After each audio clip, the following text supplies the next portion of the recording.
Good morning, ladies and gentlemen. My name is David Breer, and welcome to episode 29 of the 11FS FinTech Insider Breakfast Show, brought to you this morning by our good friends over at MyTech, who provide tomorrow's identity verification for today's uncertainty, and uncertainty we surely have right now, don't we?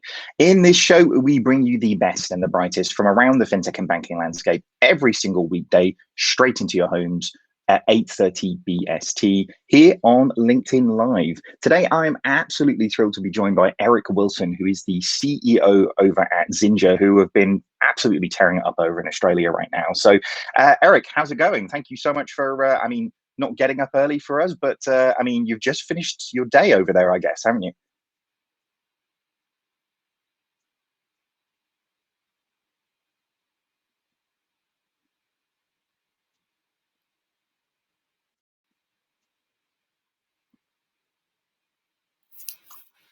I think the slight time delay there between Australia and the UK might be slightly messing with the internet. But Eric, can you hear us still?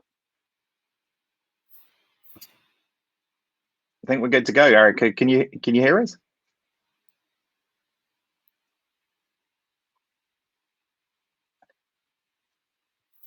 No worries. Well, while we try and get Eric back on online, I mean, I'm already starting to see "Where's Ivy" comments. So thanks for that, guys. That was it was great to kind of get her involved. Genuinely, I had a lot of kind of comments on that, a lot of kind of DMs from people getting my daughter Ivy involved in the show. If you guys have got any questions for Ivy, I'm more than happy over the weekend to sort of record some things and actually sort of get that going. She was very, very excited about giving it a go, but I think I've probably made my son a little bit jealous. So Josh might be making an appearance at some point as well. For you guys who don't know Xinja, if I go a little bit into what Eric and the team have been doing down there, Australia has had a pretty protected market for quite a long period of time. There's been four main big banks who own most of the organizations down there. So quite a protected market. The regulatory framework down there has always been pretty protective of those big organizations, and not just from challenges in terms of fintech, but also even against some of the big technology players that have kind of come through. I know even people like Apple have struggled to initially penetrate down there in terms of protection that the regulation was being given to them against things like Apple Pay initially. That all has changed quite recently, I think, with some of the reviews and some of the changes that have come along. I think it was the Royal Review, which pointed out some pretty bad practices in the incumbent organizations down there. And all of that has led to quite a big change in terms of what we're now seeing today, which is an amazing amount of new players coming to the market who are really trying to disrupt the big four, the big six within that market, and start providing the types of things that we've seen within other areas that actually really deliver benefit to customers. I think the best one of those down in Australia right now is Xinja. And I think, Eric, you've just joined us back. But Eric, do you want to just give us a little bit of an overview of, your background, and then tell us a little bit about Xinja as well? Brilliant. Well, thank you. And thanks for having me on, David. I really appreciate it. So Xinja is, we think, the leading neobank in Australia. We're certainly the fastest off the ground in terms of independent neobanks. My background is I spent a bit of time, first half of my career in management consulting. I worked for Xinja, mostly in technology and large systems implementation. Then decided I probably should stop consulting and start having a go at actually having a crack at something myself. And then spent about 4 years working in one of the big banks in Australia. Kind of decided at the end of that perhaps I thought I could have a better go, which was either really dumb or really arrogant, or perhaps both. And thought I might have a crack at starting a bank myself. And so I sat downstairs in the lobby after I'd resigned, handed my pass back in, and wrote the 10 golden rules for our new bank, which was Xinja. And sort of 3 and a bit years later, here we are. It's interesting. I mean, I was saying when you were briefly offline then that actually the Australian market has been really fascinating. Actually, it's been such a protected market for such a long period of time for those big incumbent organizations. But actually, you guys are really sort of leading the charge now to really sort of change that, both in terms of the customer numbers perspective, but also the level of service that actually customers can really sort of come to expect from challenges in the region. So, I mean, how do you think that has come about? Do you think it is obviously there's the regulatory side of things that has changed a little bit, but do you think it's customers are just a bit fed up with actually the level of service that they've had from the big four for such a long period of time? Yeah, absolutely. And I think the fascinating thing about Australia is it has, because of its geographical remoteness. I mean, it's an amazing country, but it is a long way from anywhere. You know, we have a series of oligopolies within the country, and some of them are very necessary, and some of them perhaps aren't. And for a long time, we've had these four major banks soaking up 80+% of loans. And really, the only difference between them is the color of the brand. So you could go to the yellow bank. You didn't like the yellow bank, you go to the blue bank. If you didn't like the blue bank, you go to the red bank. You know, there's not really a whole lot of difference. And when you get oligopolistic markets like that, you see abuses of those markets. And that, at best case, that is poor customer service, poor product choice. And at worst case, you see flagrant breaches of the law and unethical treatment. And we had a Royal Commission here 18 months ago, which clearly demonstrated that the Australian banking industry ethically wasn't in a great place. And it's a bizarre thing, because obviously I know many of the people who work in these banks, and many of them are really decent, good human beings who work incredibly hard and are ethical to their core. But you put them in together, and the banks, the businesses themselves, tend to create adverse outcomes. Oddly enough, however, when you have a concentrated market like we do here, when you have a crisis like COVID, it allows a very swift response from the banking industry.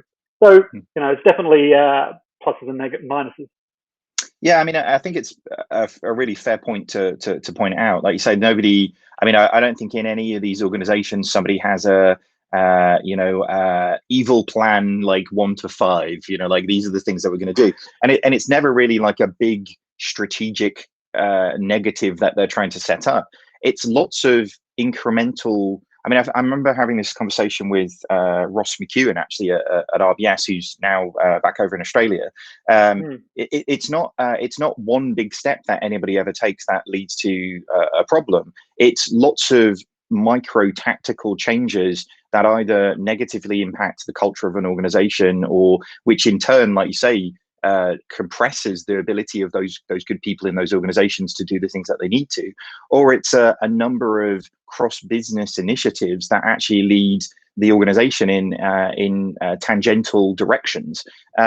And that for me is the hard thing, because if you're the CEO of one of these businesses, every little step probably makes sense, but actually on the strategic macro level, the organization is in disarray in many times. So I mean, it's really interesting to see how this is played out in different areas. But as you say, the competition side of things is really the thing that brings the market alive. Maybe before we sort of get a little bit more into that, I mean, tell us a little bit more about Xinja then. Like, I'm fascinated by. I like the idea that you didn't even get out of the building before you started writing the plan on that. Like, when inspiration takes you, you just got to kind of get on and do it, haven't you? But tell us a little bit more about Xinja, and I mean, where does the name come from for starters? So the name Xinja is entirely made up. When you're starting a business, as you guys will know, you can't really choose a real word anymore because there's no domain names clear and everything's copyrighted. So we had to make a word up. We absolutely loved something sort of beginning with an X. It just felt right. We liked the word ninja. We thought, oh, ninja, your money, Xinja, your money, ninja, something like that. We came up with a list of about 10 possibles. Put them out and did a bit of a sort of random sample to see what people liked amongst our friends and family. Xinja came second. Zimple came first. I feel we dodged a bullet on that one. It turned out the domain name was owned by a dentist in North Sydney who wanted a huge amount of money, and I think we had about $6.50 in the bank at that point. We went with the second name that no one had ever used before, which was Xinja. So I'd love to tell you it was some clever piece of marketing brilliance, but it really wasn't. It was just a fun name that we liked, and we decided to go with it. Well, it's and that's interesting, isn't it? Like you say, you sort of pick a name and you give it meaning, don't you? Rather than try and be too clever in terms of the setup of it. I always we have a bit of a rule of thumb at 11FS is we try and come up with as many good ideas as we can, and then we just let Jason Bates decide. Like having named Starling and Monzo, like he's pretty good at doing those things. So. Well, it's funny you should mention that, because obviously I've known Jason for 20 years or so, and as we were trying to name the business, I sort of said to him, what do you think of Xinja? And he literally said exactly the same thing to me. He says, it really doesn't matter. Just name it and move on. And he was quite right. There you go. Well, it's caught on and really, really well. I mean, you guys are doing very well down there, aren't you? In terms of, I mean, we'll get on to a pretty big raise, but the reaction from a customer perspective has been phenomenal, hasn't it? I mean, tell us a little bit about the journey that you've been on. Yeah, I mean, we've been enormously privileged and lucky to get the reception we have. When I started the business 2.5, 3 years ago, obviously Monzo was well underway at that point. And I sort of looked to them as the starting point. I really liked their obsessive focus on customers and on providing things that customers needed, and not caring all that much about what they should do, or what the industry told them they should do, but what the actual customer wanted. Obviously, capital is a little bit different in Australia. It's not not that it's in massive supply anywhere, but it's in very limited supply in Australia. So we had to build a model that reached profitability soon, perhaps sooner than some of the other approaches. So we really wanted to focus on Xinja being for profit. Of course, you can't do anything without profit. You can't hire new engineers. You can't build cool new stuff. But we also wanted it to be for purpose. Banking is not like providing widgets. Quality of banking that you provide to people has a fundamental impact on the quality of their life, on the quality of their mental health. One of my co-founders, Van, who I think was number 6 in the business, number 5 in the business, talked a lot about hearing her parents, as she grew up, hearing her parents fight over money, and her passion for the business being around making sure that if she could stop just one family fighting about money, then she felt it would have been worthwhile. So Xinja has always been that for purpose, for profit motive, and I guess hopefully that's resonated. We had a response which was nothing like what we expected. We launched the stash account, or the savings account. We expected to pull in maybe 125 million in the first year in deposits if we were lucky, and we went past that in less than 2 weeks. Wow. We're past $500 million in deposits right now. It's been a phenomenal response, and we are truly grateful that so many Aussies have sort of given us the chance to keep the promises that we made, and obviously now we've got to keep those promises. Yeah, and I think that shows to a pent-up demand for banking done in a completely different way, right? And that's phenomenal to see, isn't it? Because you can have a hypothesis, you can believe that these things are going to make a difference, but seeing the reaction of the customer base and the community to that is phenomenal. I mean, I like the fact you talk a lot about purpose. How have you found? Because when were you founded? What year were you founded in? 2017, kind of. 2017. How have you sort of found that change over time? Because obviously, as you grow a business, the sort of context changes, doesn't it? We found at 11FS the things that when it was me and Jason and Simon and Ross sort of around a table, you all thought the same, which is why you were doing the thing. And actually, over time, you realize that actually the things you think are normal, other people don't think are normal. So you've got to get more specific and write these things down. And purpose and values, I always think are one of those ones that they are intrinsic at the beginning, but increasingly you sort of have to document your culture and sort of lay those things out and increasingly recruit on those bases. But how have you found that? How have you found scaling the company? Yeah, I mean, probably with the exception of capital, scaling the company is immensely difficult. It's probably the second most difficult thing. As you say, when there was, me and, a couple of my mates, and, and then it was sort of me and a couple of my mates and 10 people, and that was fine. We all knew each other. We all understood it. then suddenly there's 40 people, and that's okay. Well, that's okay because you still know everybody, you know their first names. If there's anything they don't know or don't get, they can just come and talk to you. Now we're scaling. We're at 88. We're likely to be, break 100. I would guess within, months. And it is different. It is difficult. It's hard to make sure that everybody's expectations are met, that everybody has the same understanding of what it is to work at Xinja, and that it is a startup. It's not a normal bank. We don't accept things that a normal bank might accept. And we have our 10 golden rules at Xinja, which are pretty much the main things we manage our staff on, and we use them to scale. For example, we've got 2 or 3 that seem to stick out. Our first rule is no dickhead.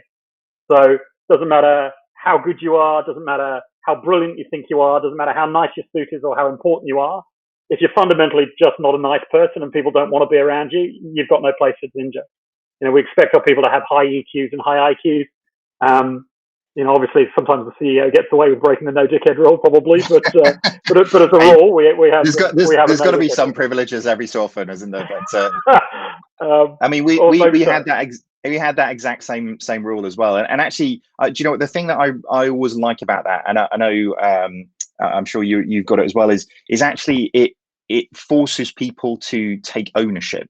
And I mean, you've worked in big organizations as have I. Actually, if you've got a rule book this thick with specifically what you can and can't do, then actually it takes out people's personal responsibility from it. If you say just don't be a dick, then actually people have to use their judgment on what that means in every scenario. So perversely, it sounds. I've said this to bank boards, and it comes off quite clip.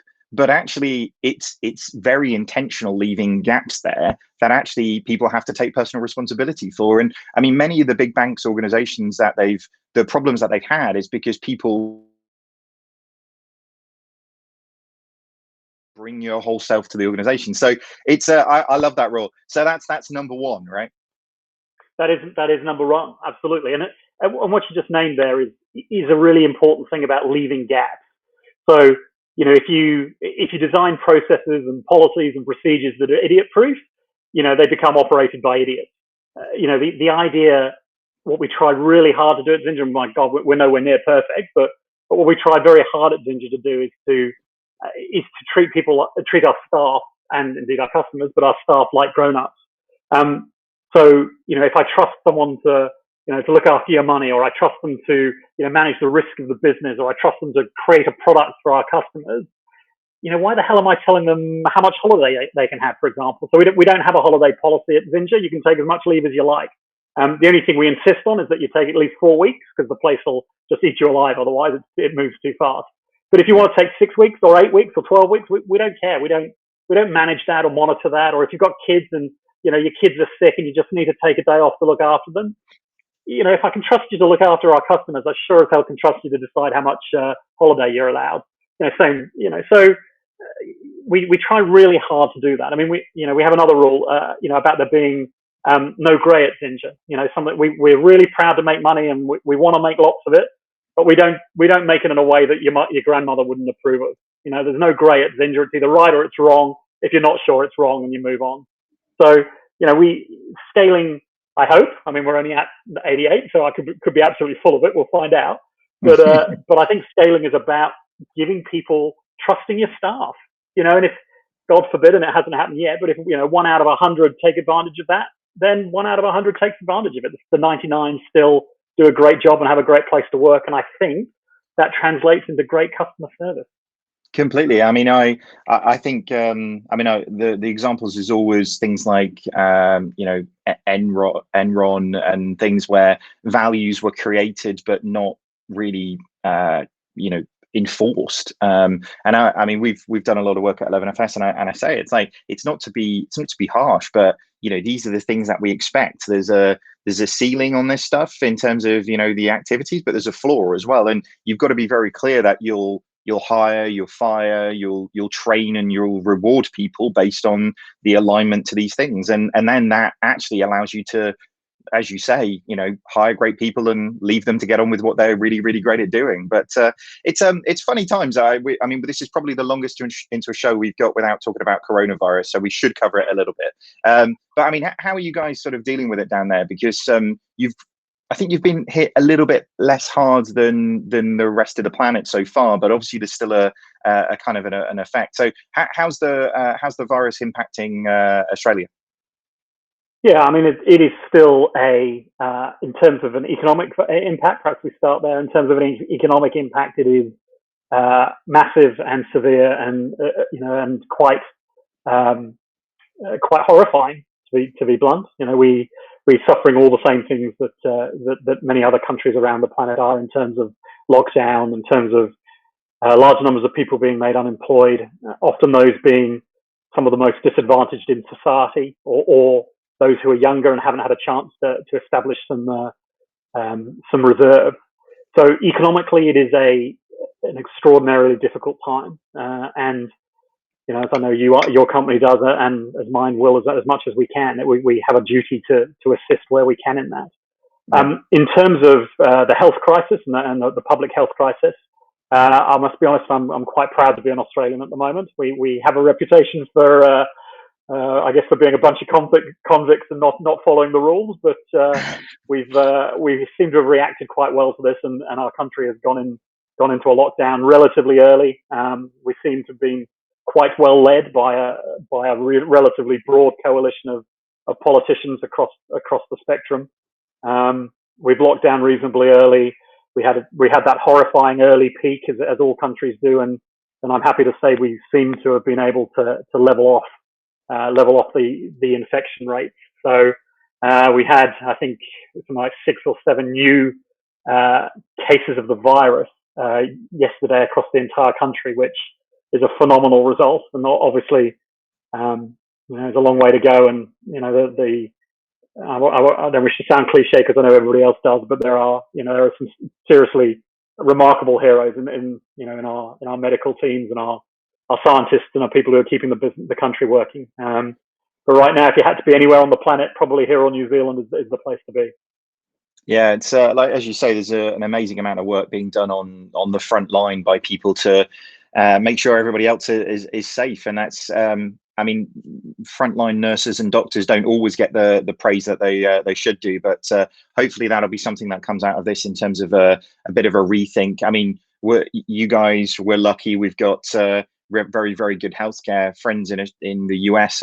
I think the US is going to really struggle. So, I mean, given that this is such a global thing, it does feel like major changes will sort of roll off the back of it. But I should say, I mean, we're rapidly sort of running through the half an hour. But one thing I really want to sort of touch on is, I mean, you guys have like, from a timing perspective, the raise that you got last month, wasn't it? So 433 million Australian dollars, and just as the pandemic was kicking in, like, that must have been. Were you signing the document the last thing you did before you left the office to go back to it? It's like, it was an amazing timing to make that. But that's going to be not just from a capital injection, but in terms of the global attention that Xinja must have got because of that. With the amount of people that you've got, with the impact you're having, that's a pretty amazing impact to be sort of setting up going into this next period, isn't it?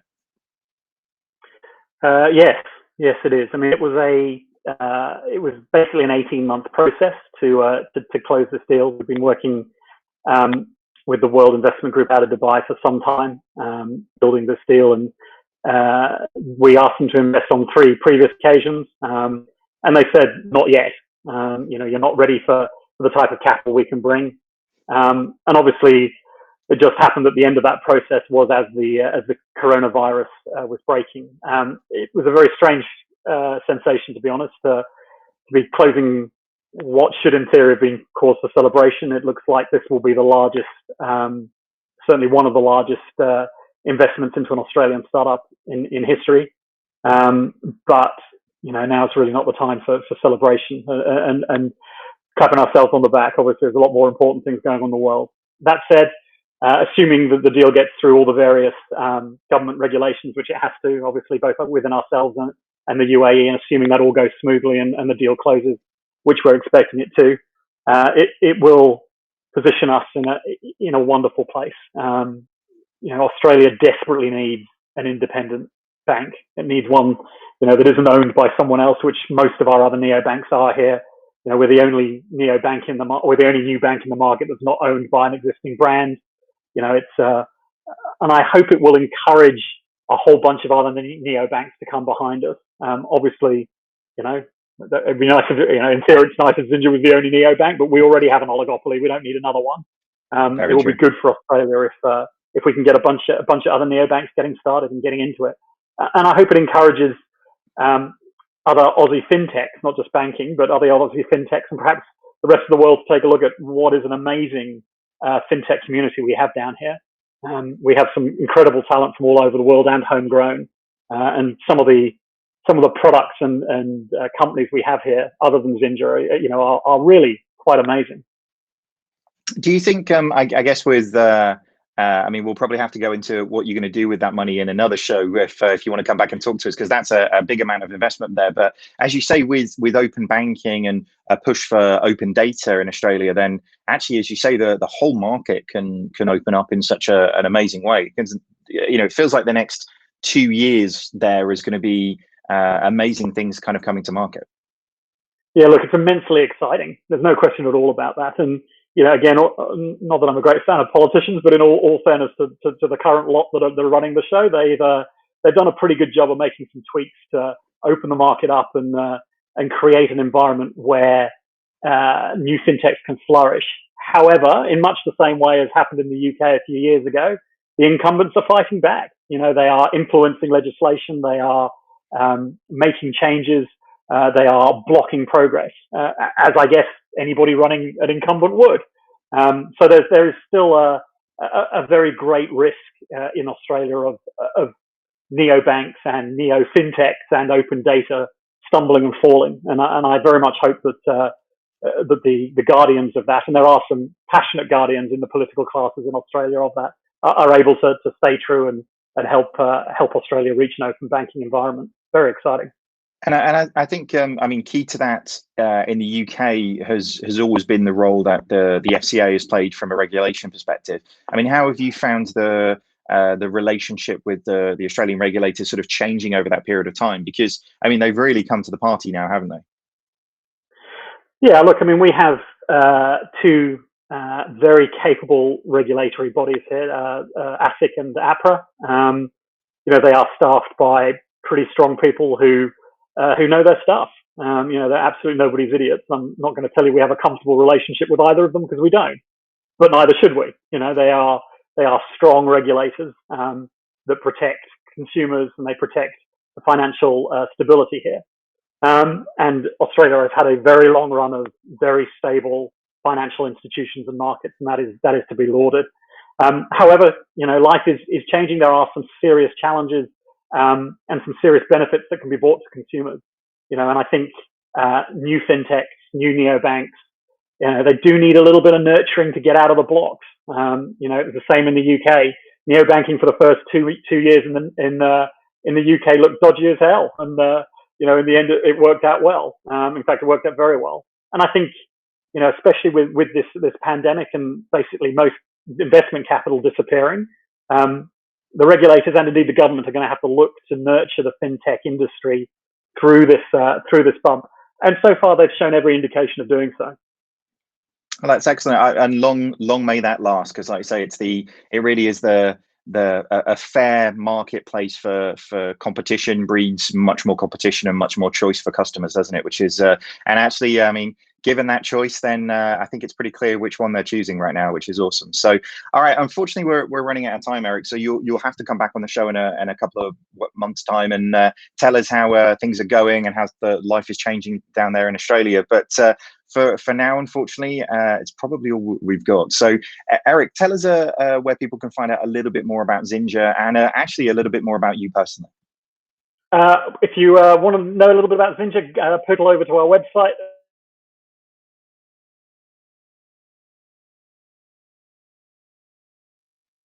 Fantastic. And again, congratulations with all the success there. It's awesome. I always sort of feel people who go about business in the right way deserve all success. It doesn't always happen, but it's great to see both of those things coming together now. So, right, folks, all we've got for you today, I'm afraid.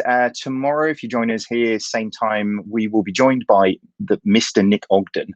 Inventor of e-commerce in himself, founder of ClearBank, WorldPay, and a few other things that he's been doing as well. So catch us here same time tomorrow. Stay safe, everybody. See you tomorrow. Thank you very much.